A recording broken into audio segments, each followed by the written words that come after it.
No difundirás rumores falsos, ni echarás una mano a los malvados para dar testimonio falso. Éxodo 23:1. No le des compartir o share a noticias que no te constan que sean verdad. 2019, año del renuevo.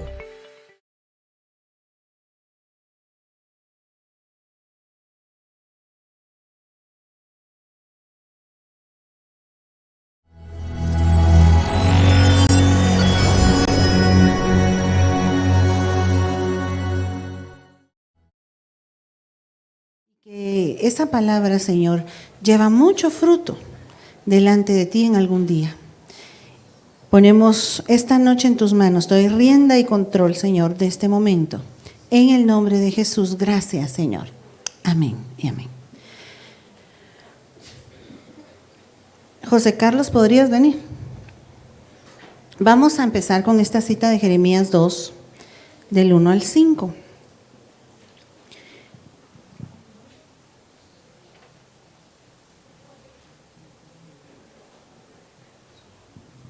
Gloria a Dios.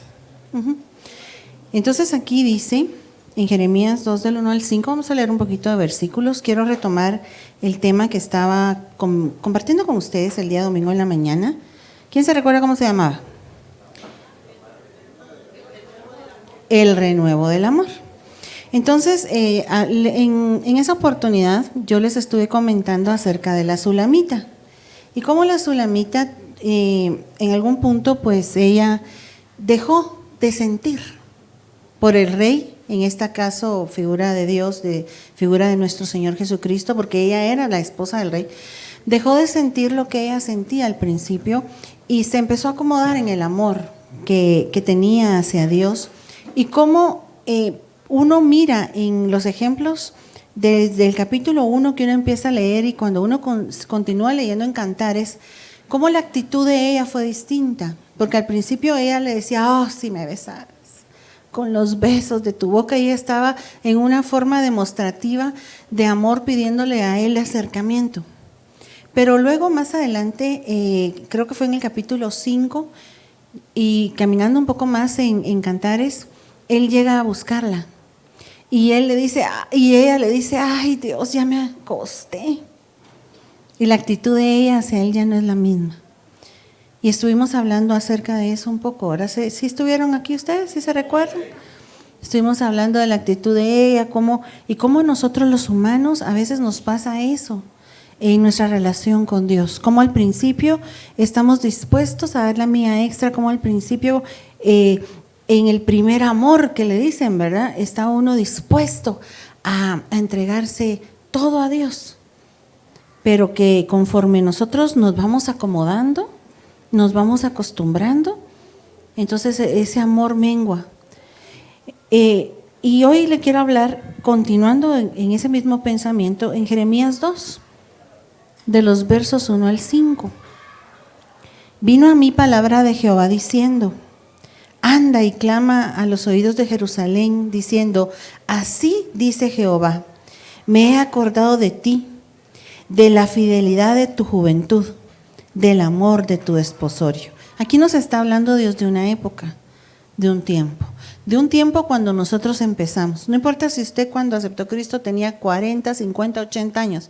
Cuando usted aceptó a Cristo, usted era un bebé espiritual, era su juventud en aquel tiempo, su juventud espiritual. Y el Señor está diciendo, yo me recuerdo de la fidelidad que tú tenías cuando eras joven en el Evangelio. Yo me recuerdo del amor del desposorio, porque en ese momento empieza la iglesia desde ya a proyectarse para matrimonio con el Señor Jesucristo. Cuando andabas en pos de mí, no importaban los problemas, porque ¿qué significa desierto? Significa pruebas, significa problemas. No importaban las pruebas que tú estabas pasando cuando ibas en tierra no sembrada.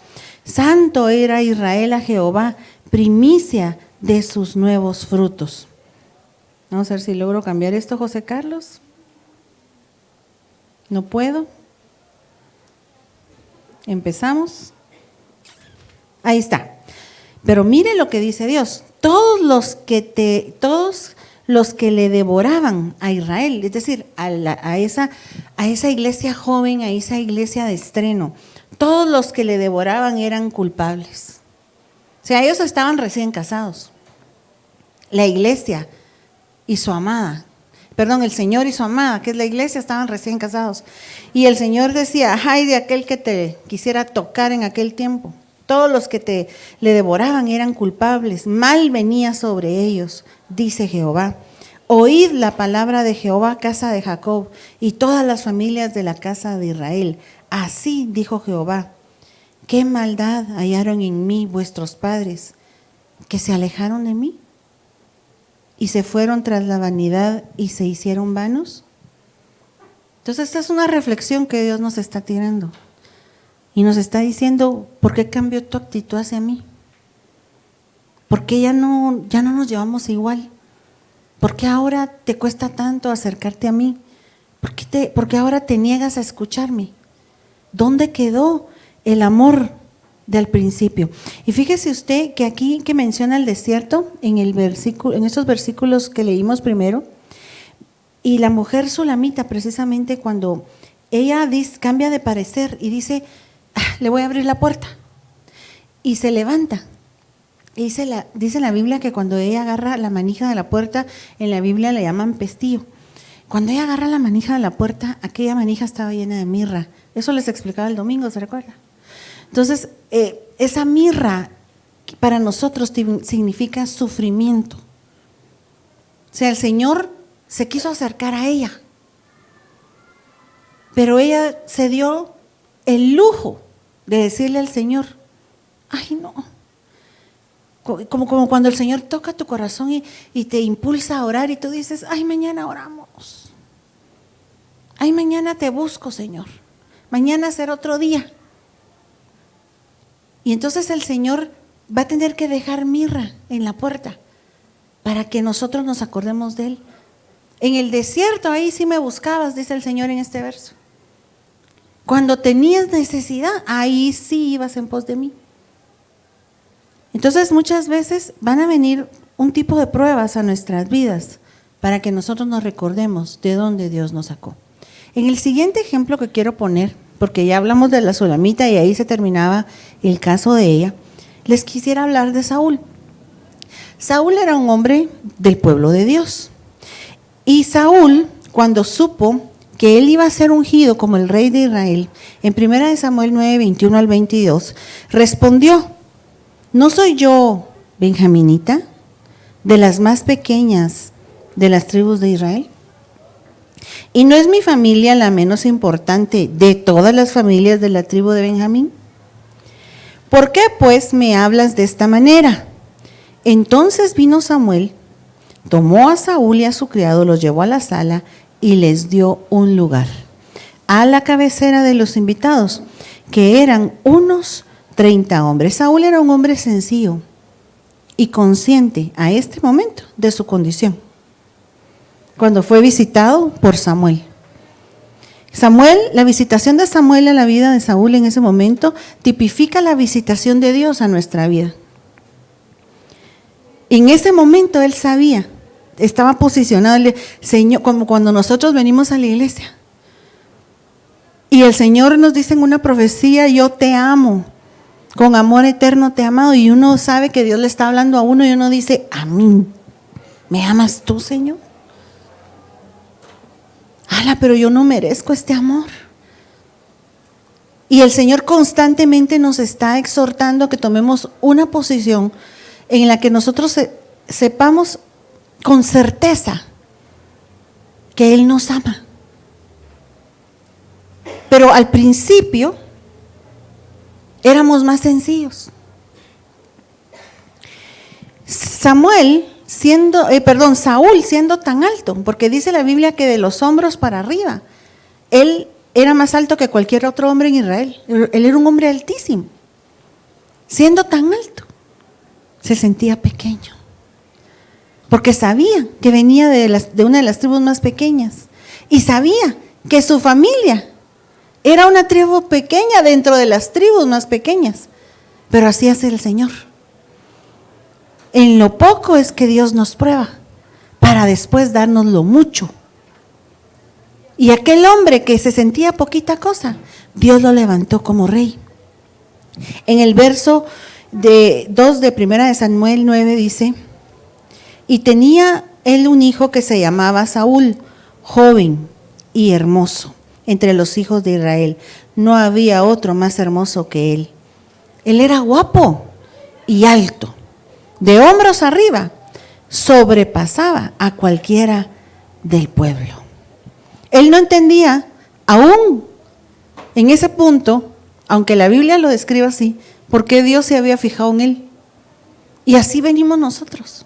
Señor, ¿cómo? Pero ¿por qué me salvaste a mí? Porque ustedes me imagino que se relacionan con personas inconversas. Me imagino que conocen personas que no son cristianas. Y uno dice: Señor, ¿por qué a mí me has bendecido tanto?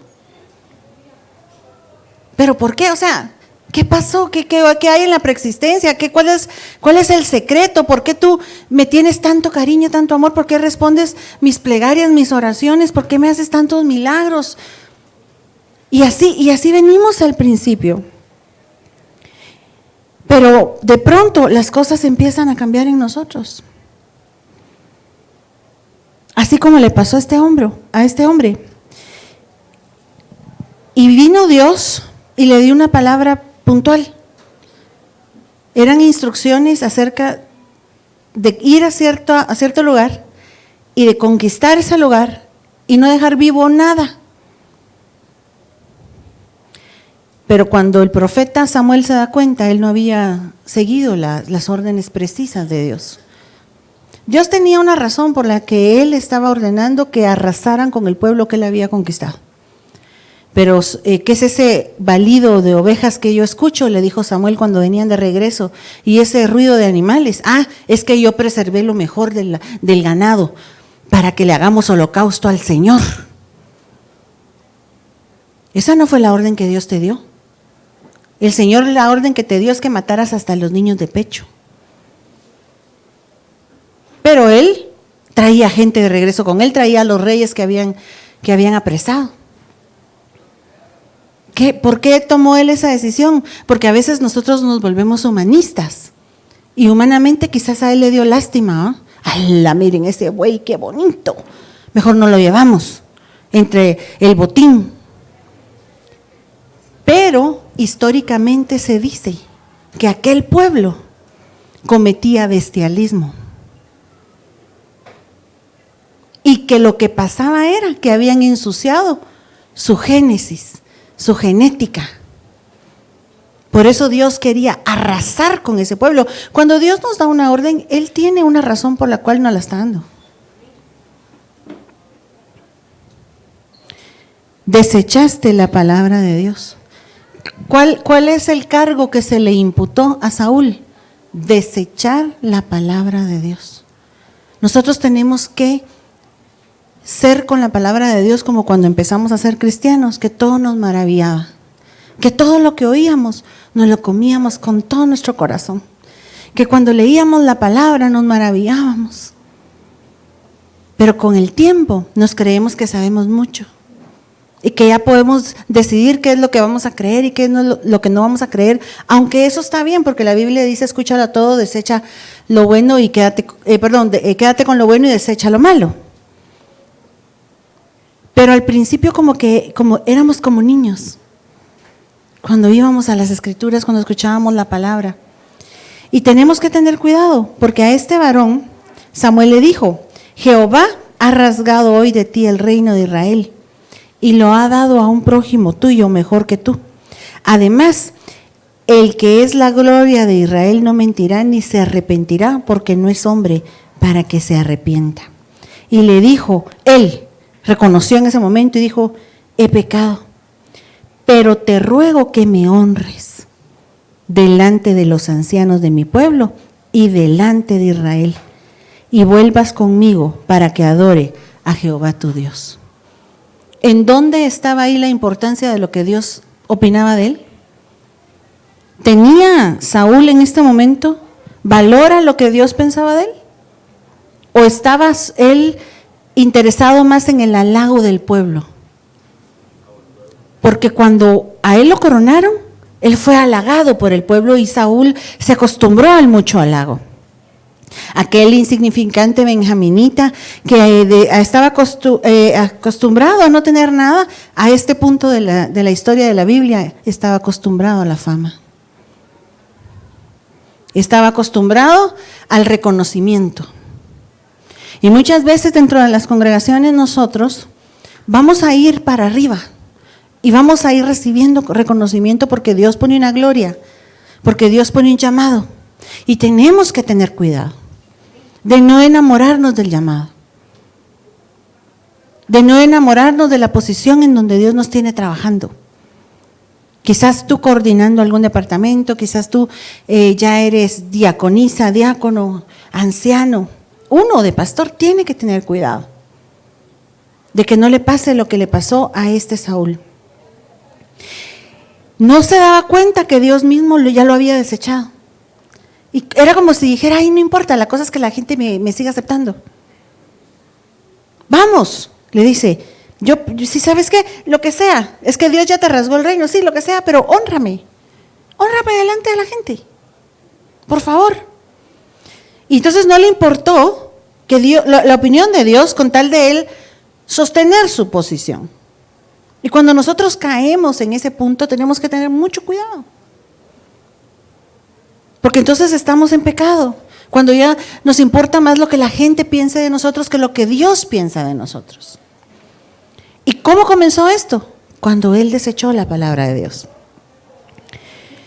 Él olvidó que quien lo había puesto en ese lugar era Dios y que quien lo podía quitar de ese lugar era Dios. Dios nos ha dado muchas cosas, hermanos, pero ninguna de ellas vale más que el Dios que nos la dio. Y nosotros no podemos olvidar eso. Cuando vayamos subiendo de jerarquía en los privilegios, tenemos que recordarnos que quien nos está honrando es el Señor. La Biblia dice que Dios honra a los que le honran, o sea que la honra que viene de Dios es válida. Amén. Pero nosotros tenemos que recordar siempre que el que nos ha puesto en alto es el Señor. Otro ejemplo, y podría ser hasta la base del tema, es la iglesia de Éfeso. Porque a la iglesia de Éfeso un día el Señor le dijo en Apocalipsis 2, de los versículos 2 al 5, yo conozco tus obras. Esta era una iglesia que trabajaba duro, como esta iglesia, la de nosotros, la vida verdadera. Amén. Somos chambeadores para el Señor, ¿verdad que sí? Nos esforzamos, lo servimos con todo nuestro corazón. Y dice ahí que el trabajo de ellos era arduo y que tenían mucha paciencia para hacer lo que hacían. Y también entre el perfil de que Dios da de ellos, dice, yo sé, les dice Dios, que ustedes no pueden soportar a los malos y que como tienen doctrina, han probado a los que se dicen ser apóstoles y no lo son y los han hallado mentirosos. Y han sufrido, han tenido paciencia, han trabajado arduamente, les repite, por amor de mi nombre. ¿Cuál era la motivación de esta gente de su arduo trabajo? Por el nombre del Señor. Dejaron de trabajar por el Señor para trabajar por el nombre. Ay, pero como soy, no, es que no, por el testimonio del Señor, no, yo voy a seguir. Pero dentro de ellos algo había cambiado. Porque el Señor les dice, y no has desmayado, pero tengo contra ti que ya no me amas como antes. O sea que ellos trabajaban arduamente en la obra, ellos tenían doctrina, ellos estaban sirviéndole a Dios así con todas las fuerzas, lo hacían para que no decayera el nombre de la iglesia evangélica, para que siguiera en alto el nombre del Señor. Pero soy cristiano, no puedo dejar de hacer las cosas, pero el amor y la relación con Dios se había perdido. Y la Biblia nos da a entender más adelante que el que a esto le pasa está caído. O sea que el que no está caído solo el que se echa los traguitos, el que fuma, el que se va de parranda, el que anda con la mujer ajena o la que anda con el hombre ajeno, sino que también está caído el que dejó de amar como amaba al principio. Recuérdate, por tanto, de dónde has caído. Y nosotros quizás hemos juzgado muy duramente a otros. A ese hermano tan bolo que se volvió. Y tan caído está el hermano bolo como el que ya no quiere a Dios, ya no ama a Dios como lo amaba al principio. Arrepiéntete, dice el Señor. ¿Cuál es entonces el antídoto? ¿Cuál es entonces la medicina? El arrepentimiento. Reconocer y decir, Señor, la verdad es que yo he menguado en mi amor hacia ti. Arrepiéntete y haz las primeras obras. Es decir, no dejes de trabajar como has estado trabajando, pero recuérdate de lo que sentías por mí al principio. De cuando estabas súper enamorado, súper enamorada de mí. Pues si no, dice, vendré pronto a ti y quitaré tu candelero de su lugar si no te hubieses arrepentido. Entonces, a pesar de todos los atributos que nosotros pudiéramos tener, Dios nos está diciendo hoy que evaluemos cuánto lo amamos, porque pudiera ser que ya dejamos nuestro primer amor. Y en cierta manera, aunque Dios primero nos dice las cosas bonitas, porque a ellos les describe todo lo bueno que ellos tienen, y luego les pasa a decir lo que a Él no le parece, en cierta manera podemos decir que Dios está molesto con ellos. Porque les dice arrepiéntense. Eso es como en pareja, ¿verdad? Como cuando uno de los dos ya no ama igual. Y el otro se da cuenta. Ala, antes me esperabas despierta cuando yo venía de viaje tarde. Y ahora pues ni de cenar vine a encontrar. Antes te madrugabas para hacerme mi desayuno antes de que me fuera a trabajar y ahora roncando estás en la mañana. ¿Qué pasó? Los muchos pleitos, las muchas peleas nos separaron. Pero, ¿qué hizo que esta iglesia bajara su amor? ¿Qué hizo que Saúl bajara su amor?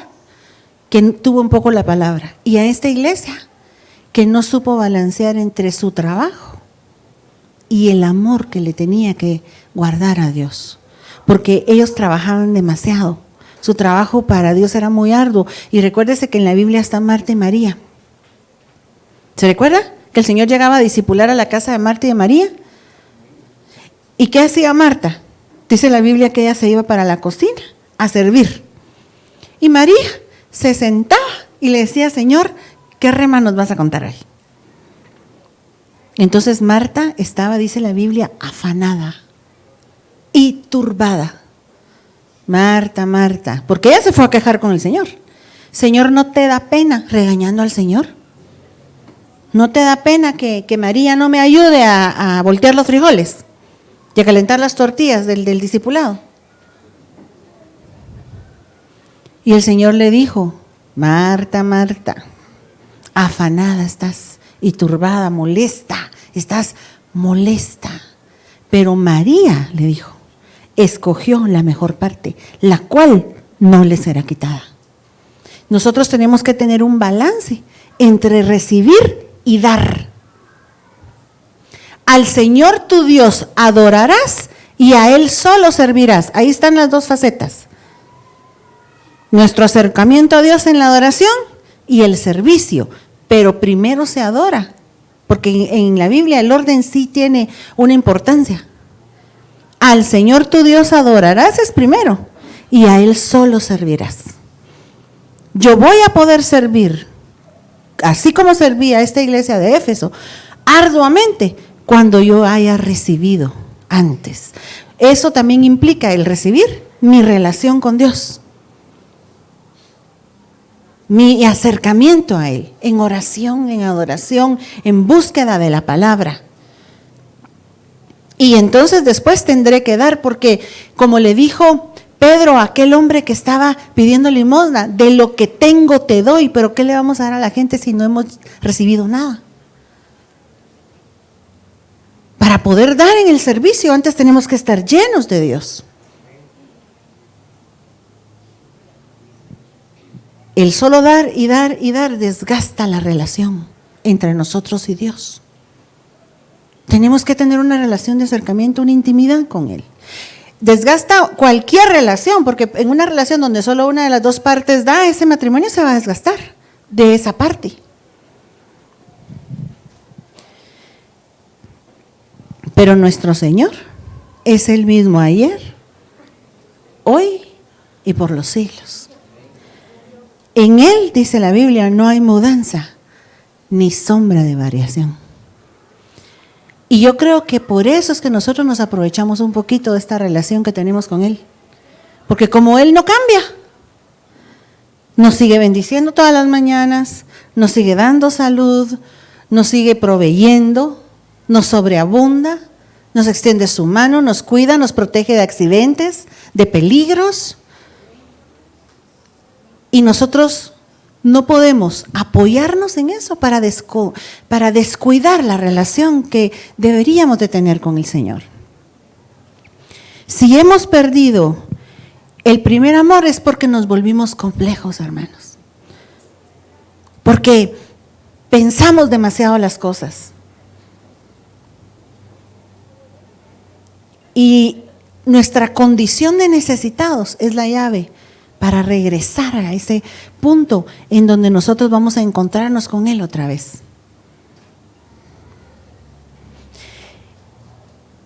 Porque la clave para que descienda la presencia de Dios y tengamos un encuentro con Él es la humildad que nosotros podamos tener. Vamos a ver el ejemplo de Juan.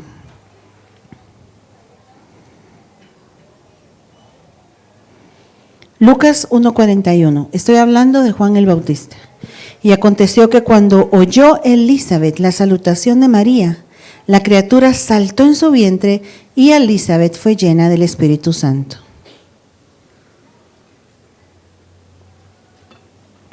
Aquí estamos viendo a dos mujeres embarazadas.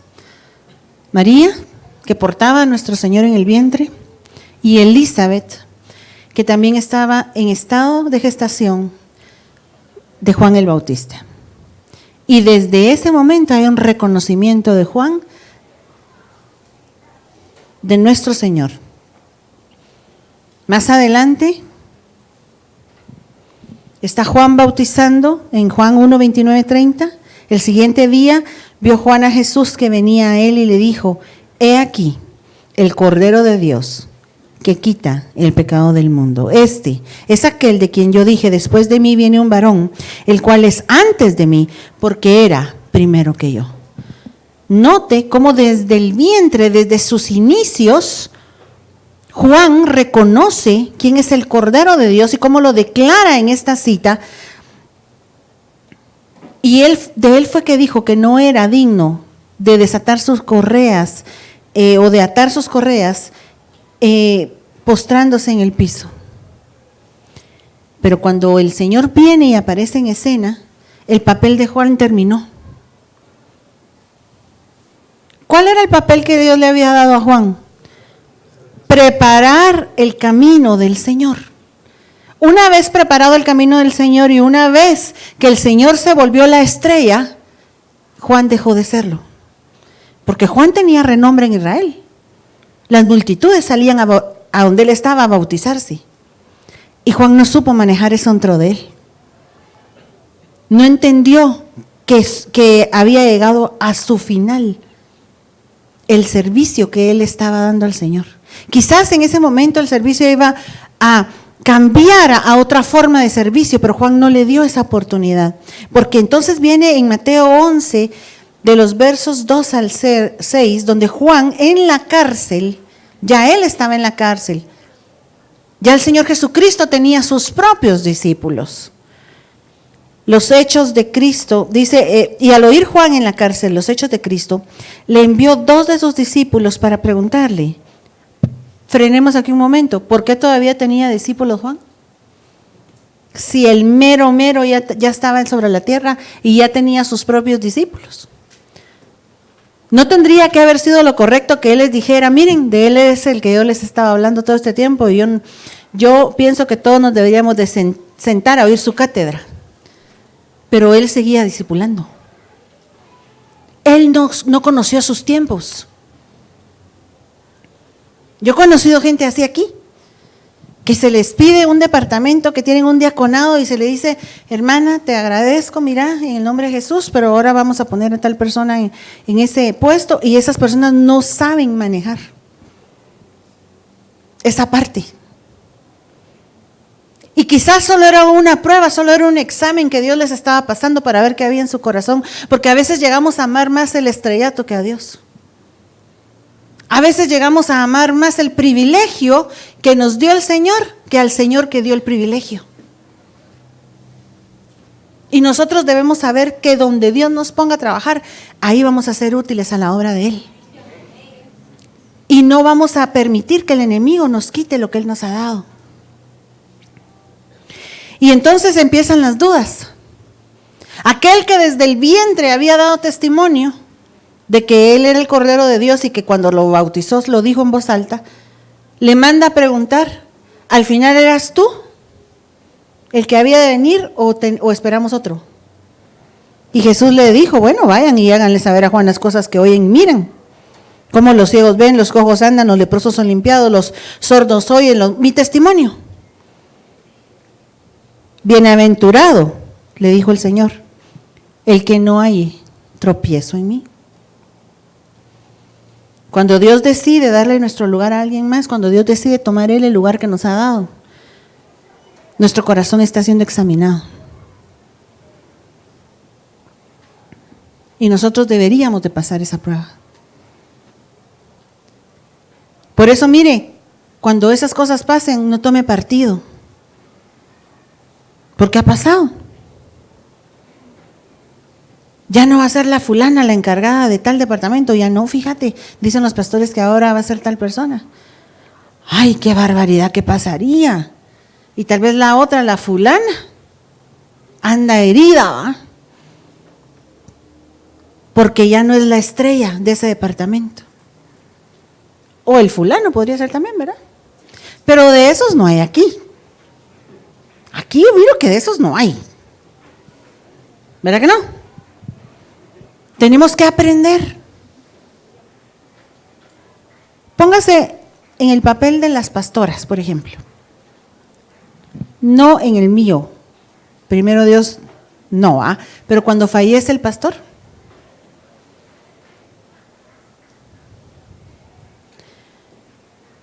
que es el motor de aquel llamado que hizo Dios. Y esa persona tiene que cederle lugar a la sangre nueva que viene atrás, a los que deleguen. Y ya no va a tener el papel que tenía. Tiene que asumir esa transición como un examen que Dios le está pasando en ese momento. Y sacar 100. O sea que esto está a todo nivel.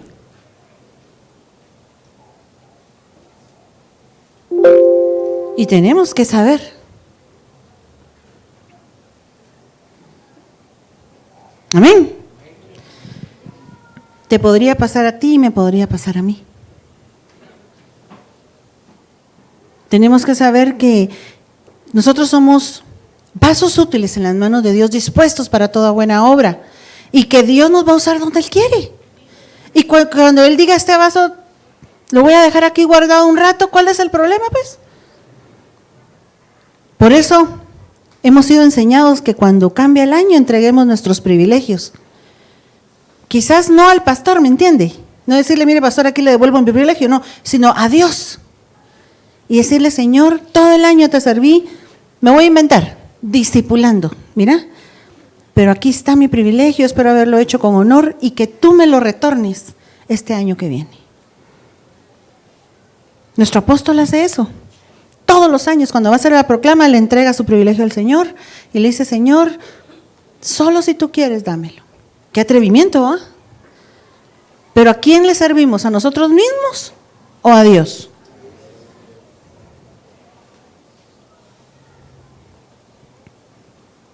Juan no supo diferenciar. Y Juan era Juan el Bautista. Juan había sido preparado toda su vida para prepararle el camino al Señor. O sea, para eso nació. Y cuando llegó el momento no supo qué hacer.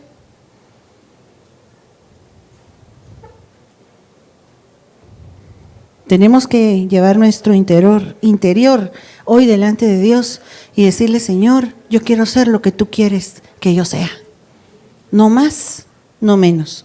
Y que cuando venga ese examen, yo lo pueda pasar sin resentimientos, sin ira, sin cólera, sin tristeza. Si es que ese momento se da. Porque Dios te podría dejar ahí hasta que tú partas con el Señor. Miremos la actitud de los obreros de la viña. Estamos hablando de personas que empiezan su carrera de una manera con gratitud, con humildad, y después van y dan el cambio. Estamos hablando de personas que cuando llegan a la congregación sienten que no tienen derecho a nada. Que cuando se hacen cristianos sienten que no tienen derecho a nada, pero que en la medida que van creciendo espiritualmente, empiezan a sentir que todos se lo merecen y que tienen el derecho de exigirle a Dios. Porque cuando Dios al principio nos decía: te quiero dar tal cosa, no, Señor, si yo solo vine porque te amo y porque tú me salvaste, Señor. Y con la salvación era más que suficiente, pero con el tiempo ponemos nuestras exigencias delante de Dios. Y empezamos a pedir cosas. Y nos molestamos si Dios no nos da lo que le pedimos. El reino de los cielos, dice en Mateo 20, de los versos 1 al 15, es semejante a un hombre, padre de familia, que salió por la mañana a encontrar obreros para su viña, y habiendo convenido con los obreros en 1 denario al día, los envió a su viña. Este hombre salió a buscar mano de obra para ir a trabajar a la viña. Le puse en blanco las veces que él contrató. Por la mañana encontró a estos personajes y les dijo: yo tengo trabajo en mi viña. ¿Cuánto pagas?, le dijeron ellos. ¿Qué le contestó el Señor? Dígalo sin pena. 1 denario. ¿En cuánto quedaron?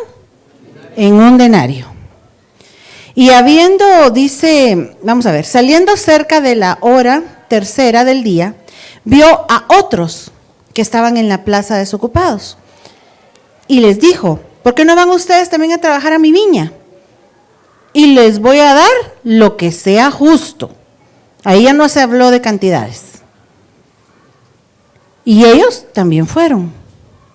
Salió otra vez cerca de la hora sexta y novena e hizo lo mismo.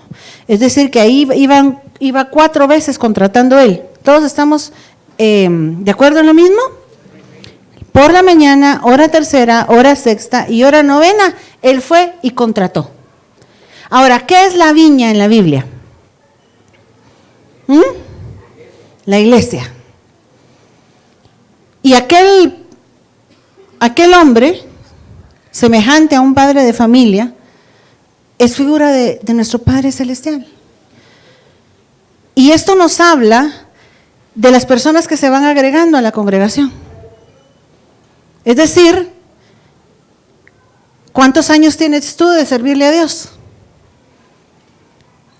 Alguien que me ayude, que tenga poco tiempo de ser cristiano y me diga, que me eche una mano, que me diga ¿qué tiempo tiene de estar sirviéndole a Dios? ¿Tú? El hermano tiene 3 meses de estarle sirviendo a Dios o de ser cristiano. De ambas cosas. Va. ¿Y Alfredo, usted cuánto tiempo tiene de estarle sirviendo a Dios?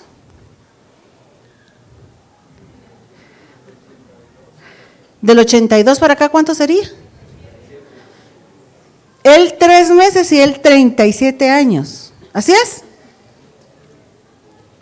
Entonces eso era lo que estaba pasando aquí. Mire lo que sucedió después. Y saliendo cerca de la hora 11, todavía encontró otro grupo que estaban desocupados. y les dijo, ¿por qué estáis aquí todo el día desocupados? Y le dijeron, porque nadie nos ha contratado. Y él les dijo, y también vosotros a la viña, y recibiréis lo que sea justo. Cuando llegó la noche, aquel señor de la viña le dijo a su mayordomo, ¿saben qué? Llamen a los obreros y páguenles el jornal. Y comenzaron desde los últimos hasta los primeros. Y al venir los que habían ido cerca de la hora 11, recibieron cada uno un denario. ¿Cuánto les habían ofrecido a los primeros? ¿Cuánto les dieron a los que trabajaron bien poquito tiempo? Un denario. Al venir también los primeros pensaron que habían de recibir más. Puchica, muchachos, a los que solo vinieron a trabajar 2 horas les dieron la misma paga que a nosotros a saber cuánto nos van a dar. Pero resulta que ellos recibieron cada uno también un denario. ¿Sabe por qué todos recibieron lo mismo? Porque la paga aquí era la salvación. No importa si tienes 37 años de ser cristiano o 3 meses, la misma salvación es para todos. Pero ellos estaban molestos. Estos postreros, dice, ¿verdad? Bueno, y al recibirlo murmuraban contra el padre de familia diciendo, estos que vinieron de último, solo trabajaron 1 hora. Yo he servido al Señor toda mi vida. Y no estoy hablando mal de nadie, hermano Alfredo, ¿eh? Yo sé que usted con corazón y con amor lo hace, pero me sirvió de ejemplo, perdone. Y los has hecho iguales a nosotros que hemos soportado la carga y el calor del día. Y él respondiendo les dijo a ellos, amigo, no te hago agravio, ¿no conviniste conmigo en un denario? O sea, ¿en qué te engañé? Le está diciendo. En eso quedamos y eso te estoy dando. Toma lo que es tuyo, continúa diciendo, y vete. Pero quiero darle a este último como te di a ti. ¿O no me es lícito hacer lo que quiero con lo mío? ¿O tienes tu envidia porque yo soy bueno? Entonces ahí nosotros estamos hablando de competencia, de competitividad, de ponernos a competir con otros. Y debemos de entender que el plan perfecto de Dios para cada uno de nosotros es perfecto porque está diseñado para ti. Y Él ya tiene en donde tú vas a trabajar. Y Él ya tiene el tiempo que vas a trabajar para Él, en su viña. Y no por eso nosotros nos vamos a alejar de Dios. Porque vemos que llegó aquel nuevecito a la iglesia y ya dentro de poco ya lo tienen discipulando, ya dentro de poco. Ese es el trato entre Él y Dios. El trato entre Dios y tú es otro. No podemos alejarnos de Dios, o sea, a enfriar nuestra relación con Dios porque vemos el trato de Dios con los que acaban de llegar. Amén. Y estos hombres murmuraban de este señor, ¿verdad? Que era el dueño de la viña, que es figura de Cristo. Ahí esto pues se podría llevar no solo al privilegio, sino que también a los dones. Por ejemplo, esa hermana ya está profetizando y es nueva. Señor, ¿y qué onda contigo? ¿Y yo cuándo? No podemos ponernos en ese papel. Tenemos que guardar la sencillez que trajimos al principio y decirle, Señor, lo que tú me des está bien. O sea, también añorar los mejores dones, ¿verdad? Como dice la Biblia, porque es válido. Desear los mejores dones, sobre todo que profeticéis, dice la Biblia. Pero Dios le va a repartir a cada uno según su capacidad. Si Él no va a ser malo de darte algo para lo cual tú no eres capaz. Y tenemos hoy, esta noche, que reconciliarnos con Dios, algunos de los que estamos aquí. Y decirle, Señor, tú me llamaste, tú me diste esta vida eterna, esta salvación, Y tal vez yo al principio era más sencillo que ahora, y ahora yo pongo muchos obstáculos. Y me quiero acercar a ti nuevamente. Quiero pedirle a los hermanos que me están ayudando acá, el hermano del teclado, que suba, porque quiero que oremos.